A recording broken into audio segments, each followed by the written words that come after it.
1편에서는 비트코인에서 채굴이 필요한 본질적인 이유에 대해서 이야기했습니다. 그리고 2편에서는 비트코인 채굴 때문에 생겨난 소프트웨어 사업들이란 주제로 이야기하겠습니다.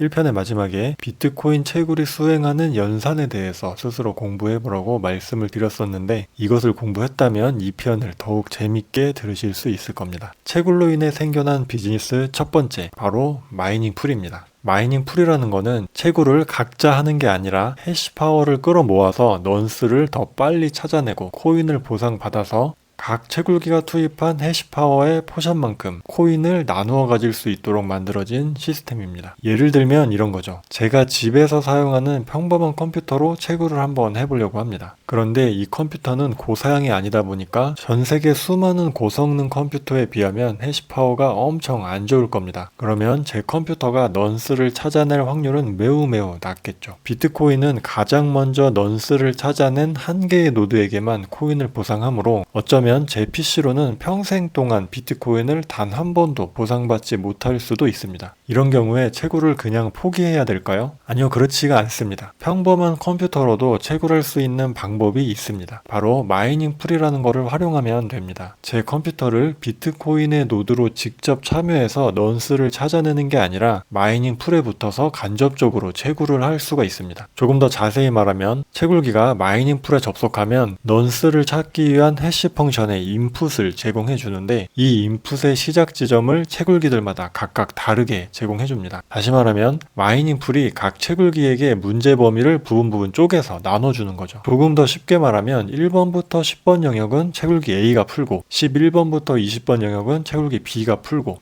21번부터 30번 영역은 채굴기 C가 풀고, 이런 식으로 넌스를 찾기 위한 해시 연산을 나누어서 하게 되는 거죠. 그런 와중에 누군가가 넌스를 찾아내면 이 넌스를 마이닝 풀에게 보고하고, 마이닝 풀이 이 넌스를 활용해서 블록을 생성하고 비트코인을 보상받게 됩니다. 그러면 마이닝 풀은 이 보상받은 코인을 참여한 모든 채굴기에게 투입한 해시파워만큼씩 공평하게 나눠주는 거죠. 마이닝 풀은 각 채굴기의 해시파워를 초 단위의 비교적 짧은 시간 간격으로 계속해서 측정하게끔 되어 있습니다. 그리고 마이닝 풀 입장에서 가장 중요한 거, 본인들도 수익을 챙겨야 되니까 보상을 분배하기 전에 자기들 수익은 미리 챙겨놓고 나머지를 채굴기에게 보상해 주는 겁니다. 자, 이 마이닝 풀이라는 비즈니스 모델, 아이디어도 좋고 재밌지 않나요? 넌스를 가장 먼저 찾아낸 한 개의 노드에게만 보상한다라는 비트코인의 가려운 부분을 잘 파악해서 이 마이닝 풀이 시원하게 긁어주는 역할을 하는 거죠. 그 대가로 본인들도 코인을 짭짤하게 챙기고 있는 것이죠. 그런데 이런 마이닝 풀 때문에 발생하는 큰 문제점이 있습니다.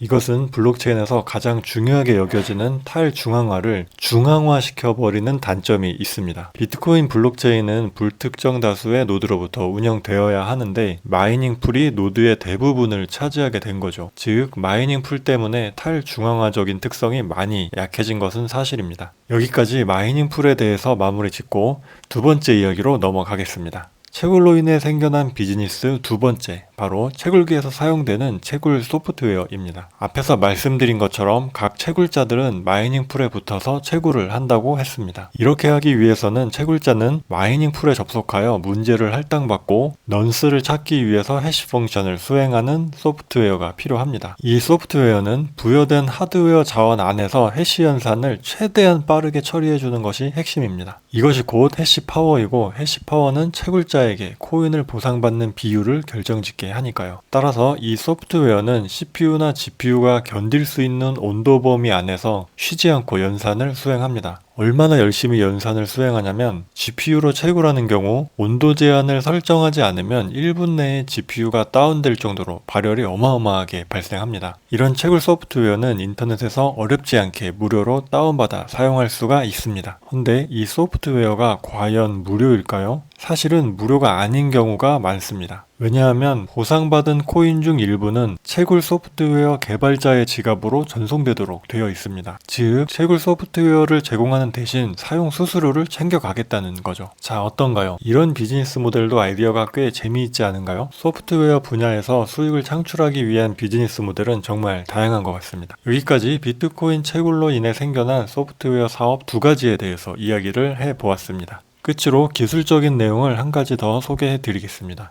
비트코인의 블록체인은 참여한 모든 노드가 10분 정도의 연산을 해야 논스를 찾아낼 수 있다고 말씀드렸었고, 논스를 찾아낸 것은 블록을 생성할 수 있다는 의미이므로 비트코인 블록은 약 10분마다 생성된다는 것을 알 수가 있습니다. 이렇게 블록 생성 주기가 약 10분으로 고정될 수 있는 이유는 채굴 난이도라는 컨셉이 포함되어 있기 때문입니다. 노드들이 10분보다 짧은 시간에 논스를 찾아버리면 채굴 난이도를 올리고, 노드들이 10분보다 긴 시간에 논스를 찾아내면 채굴 난이도를 내리도록 설계되어 있습니다. 이 논스를 찾아내는 시간이 변경될 수 있는 이유는 채굴업자들이 갑자기 많이 생겨나거나 갑자기 많이 줄어들기 때문인데요. 채굴업자의 입장에서는 비트코인을 채굴하는 것이 항상 최선의 수익을 가져다 주지는 않습니다. 때로는 비트코인 채굴 난이도가 너무 높아져서 다른 코인을 채굴할 때 더 큰 수익이 발생하는 경우가 있는데, 이럴 때는 비트코인 채굴업자들이 갑자기 많이 줄어들게 되어 논스를 찾는데 10분보다 더 오래 걸리기도 합니다.